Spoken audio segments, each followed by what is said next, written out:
Join us this week as we dive into the thrilling world of travel with Matt Wilson, the co-founder of Under 30 Experiences. Discover how a solo trip to Iceland sparked a global travel revolution, catering to adventurous spirits looking to explore the world with like-minded young professionals. Whether it's surfing in Nicaragua or trekking through Patagonia, learn how Matt's company is crafting unique, sustainable travel experiences that go beyond the typical tourist trails. Don't miss out on this insightful discussion that might just inspire your next great adventure. Welcome, everybody, to the Revolutionizing Your Journey podcast. I am your host, DeAndre Coke. And before we introduce today's remarkable guest, I want to remind you that we have our new private Facebook community available. So we'd love to see you join there. There we will directly answer your travel points and miles questions. The link is in the show notes. And don't forget, you can also watch this full episode on YouTube on our channel as well. So, if you recall back to episode 6 with one of my good friends, Marcel, we talked about how we met in Thailand and we were on a trip with a company called Under 30 Experiences. And that was an amazing trip for both of us. And I had mentioned, I was like, hey, I would love to get the founder or the co founder of that organization on a podcast. And we have him today. He is with us, Matt Wilson. Welcome to the show. Happy to be here. Thanks for having me. Absolutely. Super glad to have you here. So for those that are typically listening for our listeners, I know we usually talk a lot about points and miles strategy and using points to travel all around the world. This is going to be a little bit different. We also share often stories from people that have just a really wide base of travel. And I know we're going to get into some of your travel stories and a little bit about how travel has really revolutionized your life completely. But for those that heard the Under 30 Experiences and they're like, oh, well, this isn't for me, I promise you it will be, because there is also an over 30 experiences aspect as well. But I think in general, if you are a passion or if you have a passion for travel, you are going to get a lot out of this story. And Matt, we actually have some similarities because I know under 30, which we're going to just call U30X for the rest of this podcast because that gets to be a little bit of a tongue twister to say many times. And I know that's the common abbreviation we all use anyway. So U30X and then my financial planning firm were both recognized by Forbes. So we have a little bit of similarities there. So I love to have another powerhouse organization on the show. And so welcome. So please introduce yourself. And I'd love to get into the background of travel, how U30X got founded, all those different things. And I know also at the same time, you don't even live in the United States anymore. Where are you currently? So I am in a U.S. territory down here in Puerto Rico. So yeah, and I'm Matt Wilson, as you already mentioned, but co-founder and CEO of Under 30 Experiences. We are a small group travel company for people ages 21 to 35. Yes, no, we don't kick you out once you hit 30. And if you'd like to travel with people in their 30s and 40s, we're getting over 30 experiences, trips off the ground. We're in full swing in a bunch of different countries for over 30 experiences. But yeah, happy to be here. And DeAndre, if you do want to, I know you probably have a plan for the episode, of course, but if you do want to get into points and miles, I'm happy to talk about that stuff so your listeners get as much value as they normally do out of the episode. I would absolutely love that. So I want to take a step back because I want to kind of share my experience real quick for those who might not have caught that episode with Marcel about how I found U30. And then I want to hear you just talk about your story, right? Your background, how it came to be found, right? And so for me, I remember looking at, loving travel, loving going all over, but I'd never really gone really long haul across the globe, right? And so I was looking online group travel experiences or travel itineraries, and I came across your website, and it was basically or advertised as solo travel with a group, right? So for the solo traveler that would want to experience a new place but be amongst their peers. And I was like, this is probably too good to be true. And what I really liked about it was the itinerary. I saw the itinerary for Thailand, and I was like, this itinerary is pretty insane, and also made it super easy for me to not have to think about what to do. But I was like, well, let me see what the reviews are. And this was in 2019. And so I remember I was like, you've got like 500 5-star reviews. I think it was like 500 5-star reviews, and then like a couple 4-star reviews, and nothing below that. And I had never seen that on any product, any company, anything ever. And so I really just didn't question after that. I just hit sign up, and then boom, next thing you know, I was in Thailand and had the time of my life, and immediately fell in love with the company from there. And I've done 3 trips or 2 more trips since then. So that was my experience. I had a blast, and just love the company and the community. So Matt, love to hear, how did it all get started, right? What turned, I mean, was this the goal of yours to create a travel for young professionals company just from the get-go? How'd you get started with this? DeAndre, first, I think I need to address those 4-star reviews. Those are our pet peeve at Under 30 Experiences. No, I'm kidding, of course. But when we do get those 4 stars, but there's no feedback, we're like, you just don't give 5 stars. Or no, actually, we really do some soul searching, and we're like, all right, what trip was this person on? We got one recently, and it was like, what trip was this person on? How can we improve? And like, we really dive in on this stuff. So of course I'm kidding when I say you just don't give 5-star reviews. Although there are people like that, I am sure. Right. But yeah, in a dozen years, we just try our very hardest to keep our quality high. But was this how it started? Was this, of course, we want to keep the quality high from the beginning. But honestly, I went on my first solo trip to Iceland in 2012, and I got invited over there as a blogger for under30ceo.com, which is how the silly name has stuck with us for, Jared O'Toole, my co-founder, and I started under30ceo.com in 2008, 2009, when we just graduated from school. And so I went on my first solo trip in 2012 abroad. And so, we're like 4 years out of school, just starting to make a little money, just thinking like, okay, how can we get out and see the world? I was randomly invited as a blogger with Under 30 CEO over to Iceland. And they have a budding startup scene over there. And somebody actually wanted us to check out the effects of climate change on young entrepreneurs' businesses, which, I really had no opinion at the time on climate change. I really didn't know what I was getting into. I didn't know where Iceland was. I was just like, wait, I get to go and climb glaciers and see volcanoes and hang out with people who are direct descendants of the Vikings, and we get to go to the Blue Lagoon and all the things that you hear about Iceland. And I was like, okay, sign me up. Like, what's the catch? And I actually thought that's funny that you mentioned that you weren't sure if Under 30 was legit, because I didn't know if my first trip abroad was legit, right? Nobody wants to get, I don't know if catfished is the right word, but nobody wants to get scammed. Right, Yeah. exactly. Nobody wants to get scammed. And the funny part was they were actually paying for my trip. So that's why I thought it was too good to be true.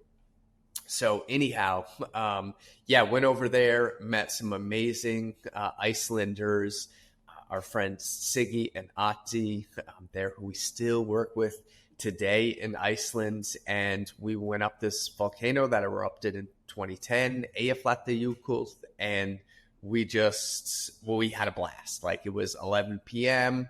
The sun was setting over these volcanoes, and we're standing on this glacier, and we just started kicking around ideas up there, and they wanted to get more people to Iceland. And I had this following with Jared over there at Under 30 CEO, and we said, well, let's bring some entrepreneurs over here, some small business owners who want to have a retreat. Like, let's see what that would be like. And so we blasted our email list at Under 30 CEO, and sure enough, we had people sign up. And so we ended up, it was originally a retreat for young entrepreneurs to Iceland. So that's how our first two ran that way. And they were kind of more exclusive events. And then other people started asking, like, do you have to be under 30? Do you have to be a CEO? What are you guys doing over there? This looks really fun. And this is, social media is just taking off at this point. And so people are paying attention. And so we opened it up, and we said we'd rather be an inclusive group rather than an exclusive group. And if people are coming attracted for the right reasons, let's do it. So we had a person on that trip, her name was Melissa, on the Iceland trip said, hey, you should come down to Costa Rica, because she had a business bringing students down to Costa Rica, looking at renewable energy projects. They were all engineering students. And so I went down there to Costa Rica. My first week in Costa Rica was a preview trip with a bunch of university professors, and we're looking at like these wind turbines and going zip lining through the jungle and learning about sustainability on these eco ranches. And I was like, this place is really cool. So I ended up staying a month, learned how to surf, and basically ended up living down there between 2012 and 2019 when I was not traveling and on Under 30 Experiences trips. So that's a little bit about our backstory. That's awesome. That's awesome. So started from Iceland, incredible experience. So actually my third U30X trip was Iceland. And that I've always rated that in one of my top 5 countries. Actually, so Thailand's actually my number 1, just all-time top country that I've ever been, just for a multitude of reasons. I mean, the U30 trip made it a lot of things as well, but I mean, Thailand is huge. And then Iceland is in the top 5 as well, especially for people that are outdoorsy, right? Because I mean, you're hiking, like you said, volcanoes, glaciers. I mean, you're seeing some of the most incredible waterfalls. And then I'm a drone flyer, and it's an absolute paradise for flying a drone. And so super beautiful. And so then you branch out to Costa Rica. So how did you guys end up adding more countries, right? So after Iceland, after Costa Rica, because I know, and you can probably speak a little bit to this, you guys have a really cool mission around conservancy, around utilizing more boutique locations, not necessarily doing all the things that are super touristy. So going more off the beaten path, and making sure that, there's a good legitimacy to the companies or the locations that you're going to. So can you talk a little bit about how that was built into your model and how you've expanded to where you've gotten to today? Sure. So at that time, right, this is 2012, 2013 now, I'm in my backpacker phase, right? I packed after my Iceland trip, I packed up my apartment in New York. And I was like, all right, I literally put my mattress on the curb. I didn't have anywhere else to put it. My parents didn't want it. And so, I just packed everything into, I basically had no possessions to begin with. So, hit the kind of the backpacker scene down into Costa Rica. And Jared, as mentioned, my co-founder, he was at an event for Under 30 CEO in, I believe it's in Edison, New Jersey. And maybe that's not the name of the town. That's right. He was at Thomas Edison's estate or house or something like this at some event. I really don't know what he was doing there. It was some event for Under 30 CEO. And he met a person who was involved in a microfinance project in Nicaragua. And I definitely, if I couldn't find Iceland on a map, right, at least I knew the direction. Nicaragua, I could definitely not find in a map, right? Like, yep. Of course, now I can tell you all the Central American countries and where they all are. But back then, I had no clue. And he called me. He's like, yeah, that's the country to the north of you. You should go check out this project. And so I went across the border with my backpack, to Nicaragua, and I got to meet with all these people who were getting these little loans at very reasonable interest rates, by the way, because there are some predatory schemes out there. But these people were starting their businesses. And I mean, this is what we were doing with Under 30 CEO, is we were helping young people start businesses. And these people were getting, loans of a couple $100 to buy seeds to start their farm. And they had a lot of support on how to actually, plant their seeds in a way that would produce more yield for them. And so they had this whole kind of mini entrepreneurial ecosystem there in Nicaragua in really impoverished parts of the country. And so that was really mind blowing to me. And so I came up with this grand idea, and they no longer let me name things, but it was called the Under 30 CEO Microfinance Surf Camp. Okay. And believe it or not, we found 15 people who had an absolute blast on this trip. And so we stayed at the beach in Nicaragua, got to go surfing, hang out, and have a really good time. But we also went and visited these different microfinance projects. And yeah, it was super interesting. So anyway, that was when we were still in our niche, in this niche Under 30 CEO thing. But I wanted to give that to you as an example of how we really we were just travelers at this point, and we were just kind of going with the flow and figuring out what would work, what would not. And somehow a microfinance surf camp worked, but we were smart enough to know that we probably just got lucky that time, and that we were going to create itineraries that, a lot of people wanted to go on. But like you said, we're more sustainability focused, where we didn't want to stay at the all-inclusive resorts with the walls that are designed to keep the rich people inside and the poor people out. And not to say that we don't stay in nice places when we do travel with Under 30 experiences, but we really want people to experience the culture. And that's the most important thing. And of course, do that in a sustainable way. So we like to work with locally owned places whenever we can. If we're going to stop somewhere for souvenirs, like, spoiler alert, almost everything is made in China or Vietnam or wherever and shipped to, well, let's say Costa Rica, for example. So we want to stop at the places that are made, the stuff is made by local artisans who, that money goes directly to them. So these are little examples.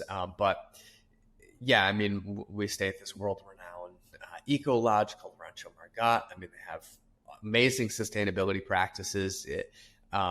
Everything from the way that they capture the methane gas to be able to heat for the stoves, right, to the way that they heat the hot water that you shower with the sun, the way that they have thermal hot pools in that area as well that all come from the volcano. So opening people's eyes to a new way of living is also what we try to give people a little bit of a taste of, without being preachy, without saying, hey guys, we're going to do a beach cleanup on your 5-day trip to Costa Rica. Of course, we would love it if everybody picked up a little bit more garbage than they came in with, right? But these are not volunteerism trips. People are here to be on vacation. And we respect that. So people don't want to be preached at on their vacation either about, we try to tell the group, like, hey, here's how you say no straw, please, in Spanish, right? So that we save that little bit of plastic. But if you want your margarita with a straw, we're not going to judge you. That's on you. So so that's how we kind of got started, and that was the beginnings of our focus on sustainability. Hey, it's DeAndre here, and we're going to interrupt this episode real quick to tell you about two great opportunities for all of you. First, join our private Facebook community to connect with fellow Points and Miles enthusiasts, get exclusive tips and updates, as well as get your questions answered directly by me and others in the community. And if you're looking to level up your Points and Miles skills, we've partnered with Lux Travel Hacks to offer you 50% off their online course that will teach you all the basics you need to know to learn how to travel in business or first class, all for less than you'd pay for economy.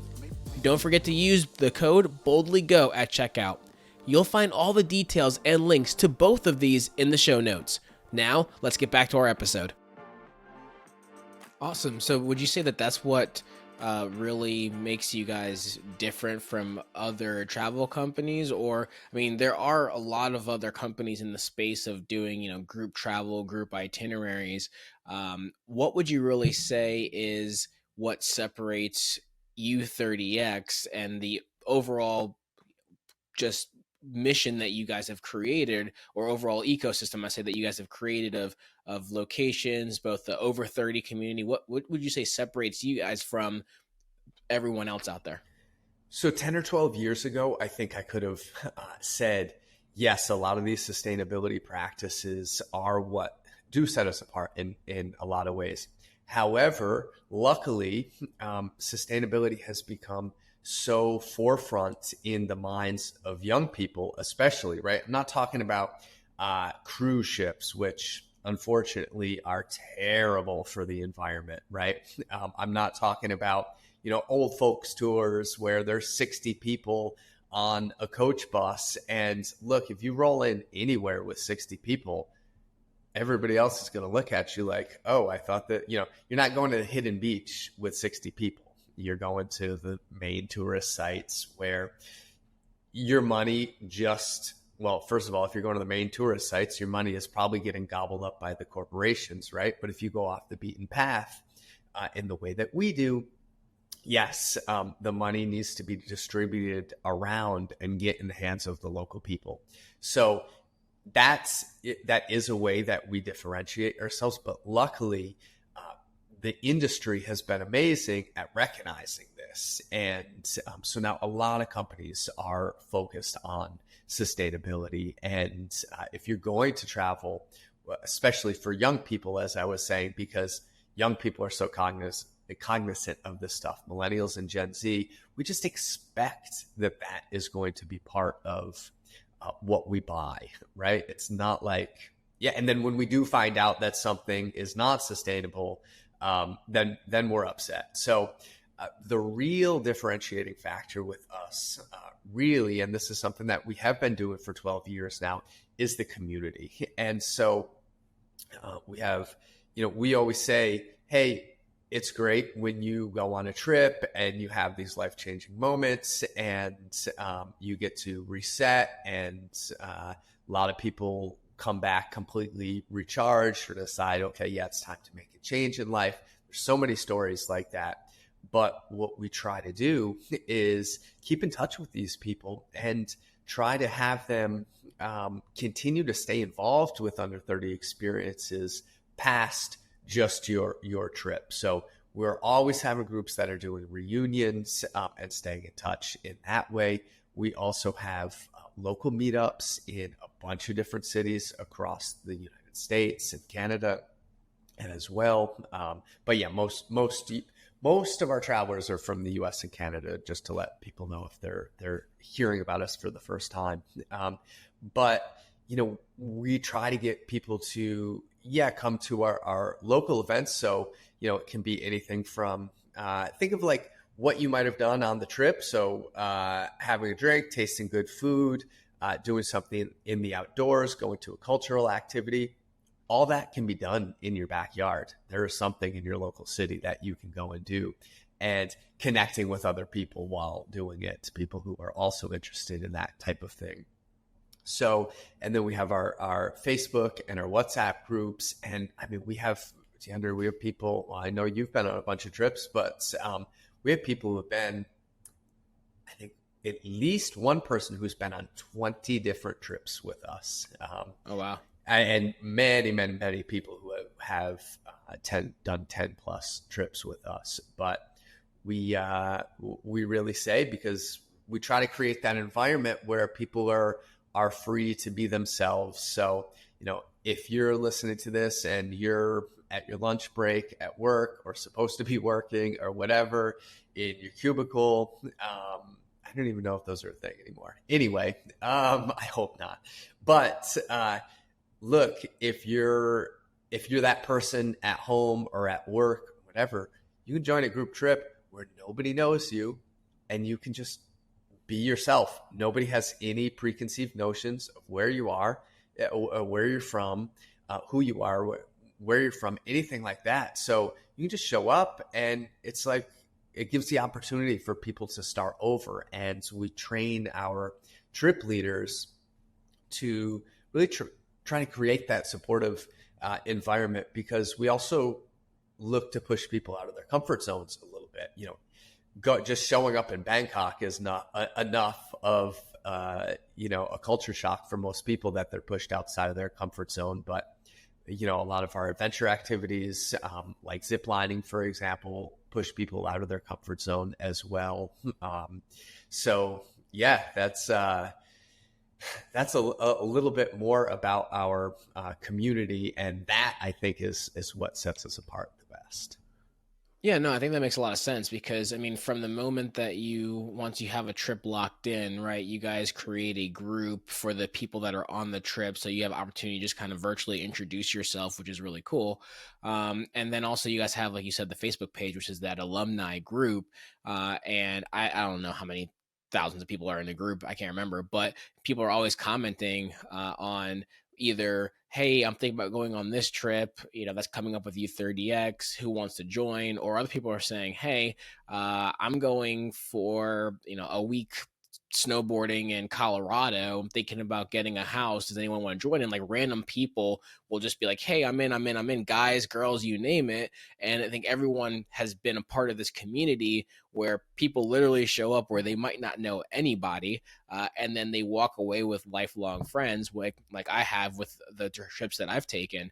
And so that's a really cool aspect to the community as well, because I've also seen people, I think on a couple of the trips I've been on, where literally their first time out of the country was going to Thailand or going to Iceland, or I know Costa Rica is super popular for a lot of beginner travelers as well. So it's really cool what you guys have created there, because I think you've really changed people's mindset on travel. I know it really impacted me when, I'm in Thailand and I'm bathing elephants in a river, right? Like this is like the cool, like literally scrubbing an elephant with a brush, right? Almost like it's a giant dog, and it's just like a pet.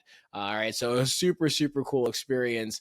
But also getting to see the craziness of the nightlife and all those different things. So you guys did a great job. So want to move on a little bit, because I think you created a great organization, and a great community. But let's expand that, right? Because we talked about earlier, you have now the over 30 experiences. Because when I went on my first trip, I was 28, 29, I think. And we had a couple people on that trip that were like 35, I think was the oldest. And then my most recent trip, I think to Iceland, was, I think, the oldest person in that group, who was actually one of my roommates. Was a super cool guy. He was in his 40s, or he was 40, right? And so how have we been able to expand to the over 30 community? And anyone listening to this that says, hey, look, I don't really want to be on a trip with a bunch of 21-year-olds who've never left the country before. How have you been able to manage that in the over 30 crowd? Sure. Happy to explain that. And I want to make one comment, just because we've talked so much about sustainability, and people who are really into animal welfare might be listening. And so I want to be really clear that the elephants that we see in Thailand are actually rehabilitated elephants. Unfortunately, yes, a lot of them are injured, or they are taken into captivity. But we just want to be clear that these are animals that are being cared for, and not just kept in captivity for captive sake or whatever. Because people get so touchy about that, but for good yes, reason, of course. I'm not trying yes. to correct you. No. I love Andre, that you but did that because please let me. I'd love to elaborate. So these are actually elephants that were retired farm elephants. So they worked on a farm most of their life. They were all elderly. So I think the youngest was 60 something years old. The oldest was 94 when I was there. And basically, these elephants have a place to live out the rest of their life, each with a dedicated mahout, which cares for them. So they get daily fed, scrubbed, walked around, and it's basically a retirement home in the jungle for elephants. So yes, it's a very different experience than a bunch of elephants in cages that are just there as a big tourist attraction, because really our small group of 10 or 12 of us were the only people on the entire property that entire day. So yes, I appreciate you mentioning that and clarifying that, because I think that is very different from the people that you see that have gone and they've taken pictures with the drugged up lions and tigers just for the photo op, right? It's a very different experience, and that is kudos to what you guys have created there. So I appreciate you elaborating on that. no, of course. So back to the community and talking about over 30 experiences. So people used to always give us a hard time, Jared and I, and say, hey, what happens when you turn 30, right? Everybody would love to say that. Well, the jokes were, we guess what? It has spoiler alert, it happened. But so we don't actually get that joke that much anymore. But, people always say like, yeah, as you said, look, the average age on an under 30 experiences trip, I believe is 27 or 28. So, that's at least that's a fairly mature age, right? As opposed to, 21-year-olds. A lot of people haven't been out of the country. There's usually a couple people who it's their first time, probably.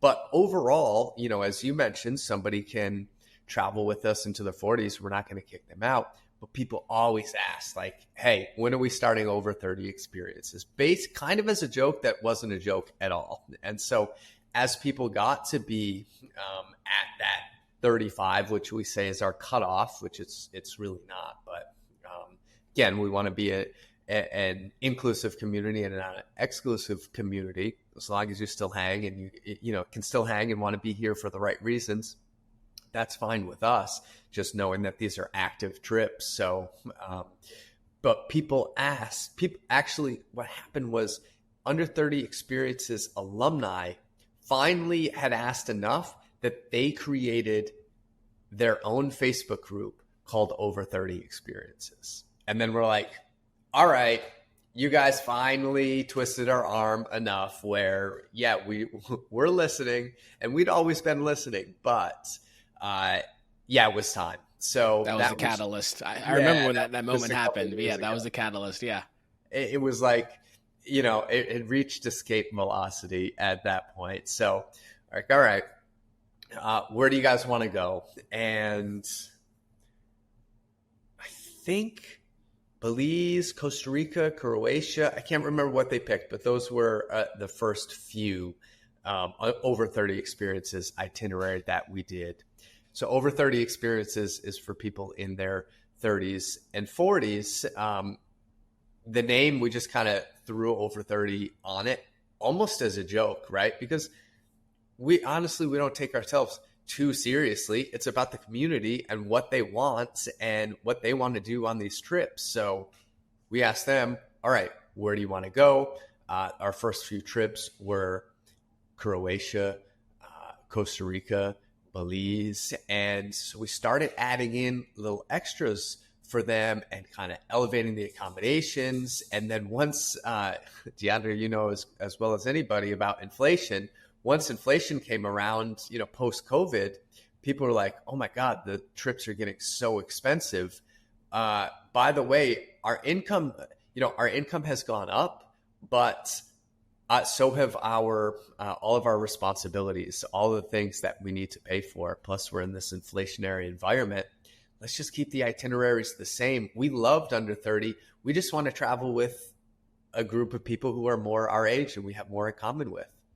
And so we said, okay, yeah. So some people, they might come and they might be 39 years old and they look at our itineraries and they say, we only have a few to each country for over 30.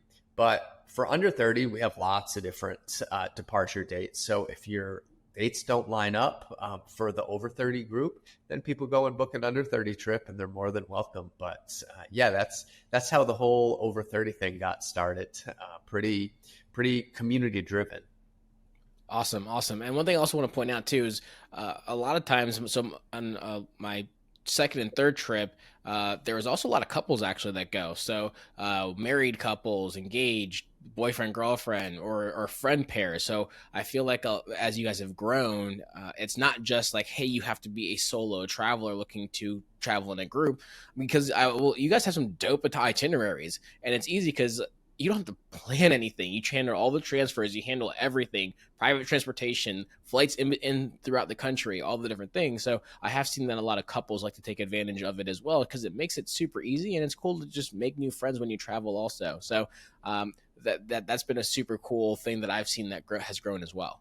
So, Matt, as we start to transition towards wrapping up here, you mentioned at the beginning that you have some experience with points and miles. I'd love to hear a little bit about your experience using points and miles, right? Because a lot of our content on our podcast is about traveling using points and miles. And so a lot of the travel that I've done over the last few years, all over the world, we've been Maldives, we've been the Middle East, we've been Europe, all sorts of places, have been using points and flying in.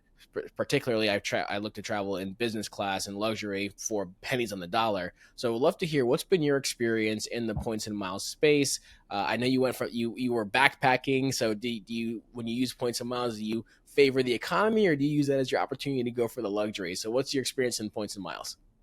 All right, so let me give you my layout a little bit so you can see the whole scope, and then I'll tell you what I do. So for our business, we have American Express Platinum, and then we have Chase Inc.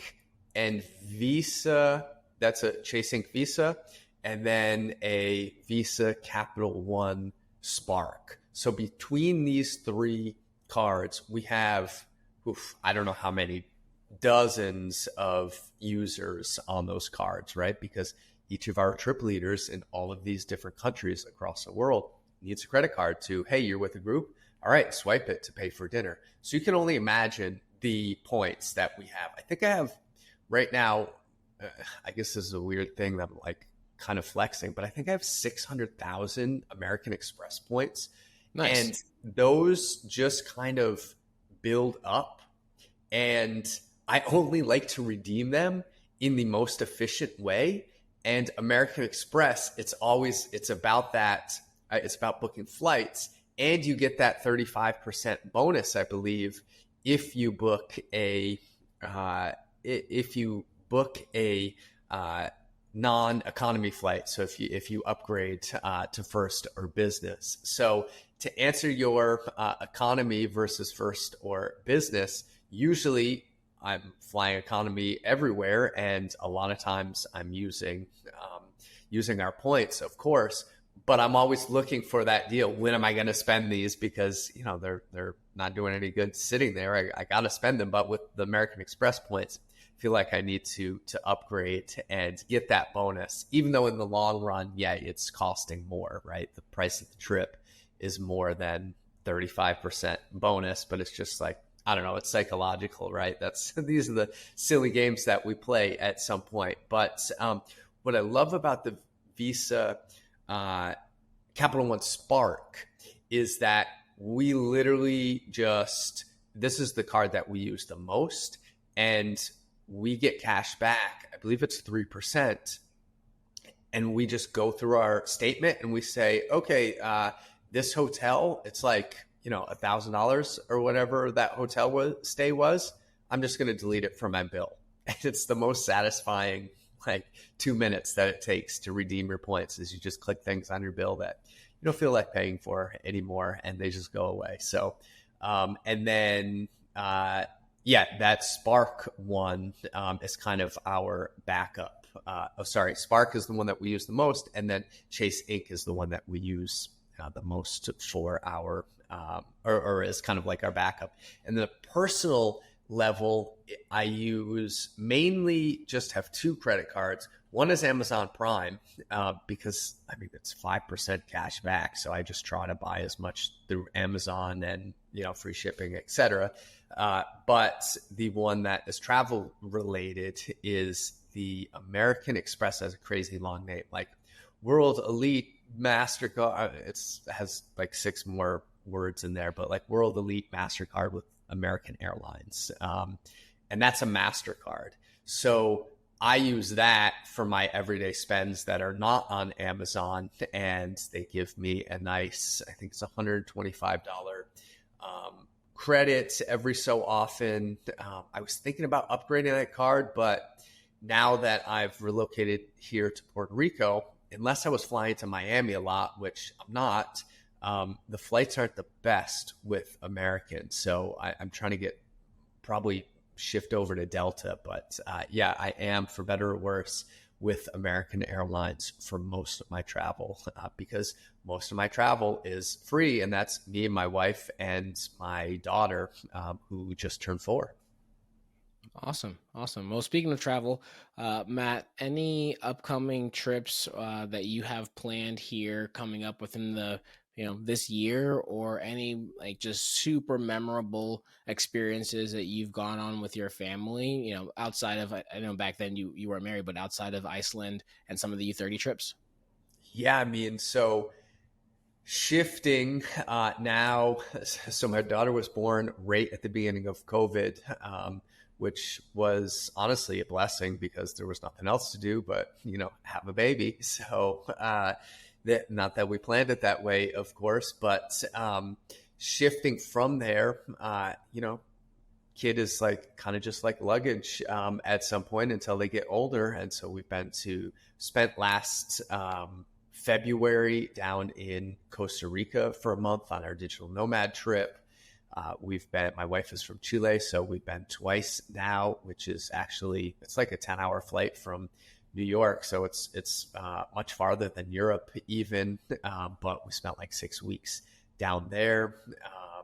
Yeah, Puerto Rico, of course, we've been here a year, so that's been a whole different adventure. We went to Colombia twice so far, both Bogota and Medellin. So mainly stuff around Latin America so far. But I have actually one that I'm very excited about, and people can join me if they would like to go down to Argentina.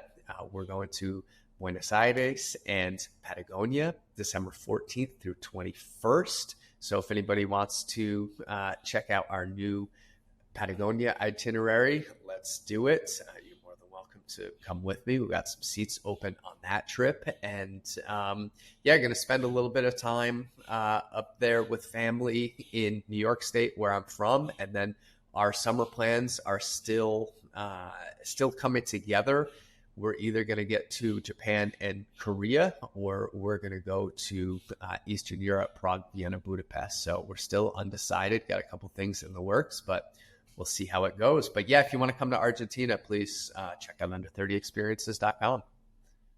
Awesome, Matt. Well, question for you. For those who have yet to venture out and really see the world, or might be a little bit hesitant to travel, what advice would you give them? Just do it. Honestly, book that flight. You don't have to book with Under 30 Experiences, but group travel is a great introduction. It's very pragmatic. I know I've talked about the community and the sustainability and the life-changing moments and all this stuff, but the real life-changing moment is just when you click, book. And the pragmatic part about group travel is, like we were joking before, that you didn't have to plan any of it. You maximize your itinerary. We understand people are young and they don't have seniority at their job where they can take a ton of time off. So just go and book that 5-day, that 7-day, that 9-day trip. We try to book things across holiday weekends where people have to take even less time off from work.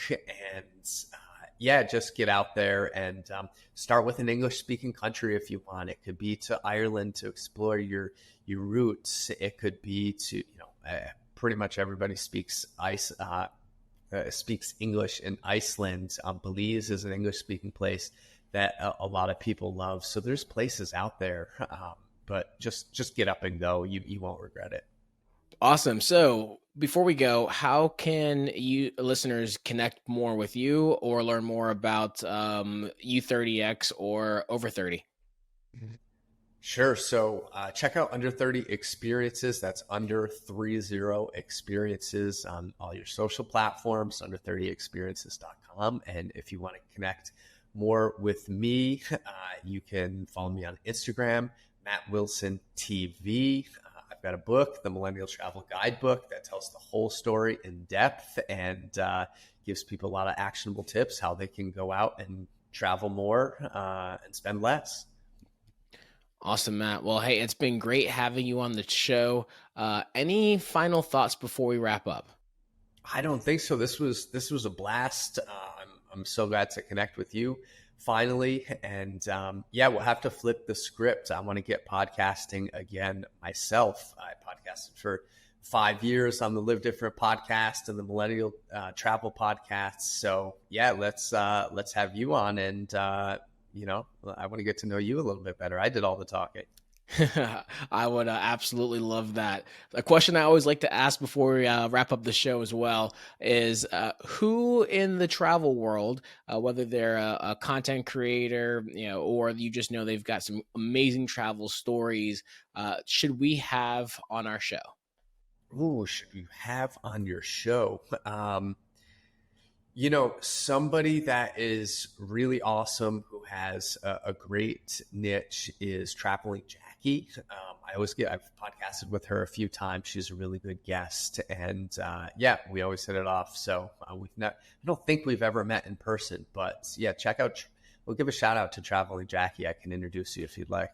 Awesome, love it. Hopefully we can get her on a future episode.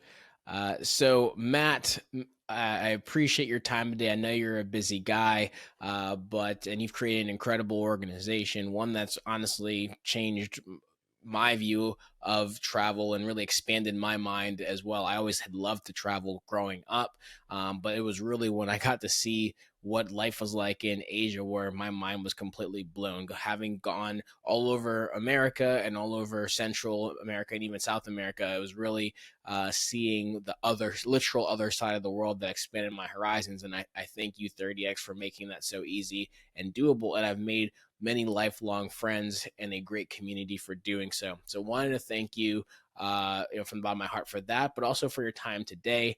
It's just absolutely been a blast having you on the show. Hey, you got it. I'm so happy to hear your testimonial there. And it's an honor to get people up and out and see the world and have a blast doing it. Awesome. Thanks again, Matt. For listeners out there, don't forget to like, subscribe, share, tell your friends. And just for the record, I did have a quick list of just some of the countries that U30X has and some of their itineraries. I'm just going to throw some of these things out there. Jordan, Morocco, South Africa, New Zealand, Thailand, Vietnam, Cambodia, Belize, Costa Rica, Iceland, Ireland, Portugal, Colombia, Galapagos, Machu Picchu. And there's a lot more that I didn't name. So if you're interested, take a look into U30X. Again, great community, great organization, and great trips, most importantly. And we'll see you next week. Take care.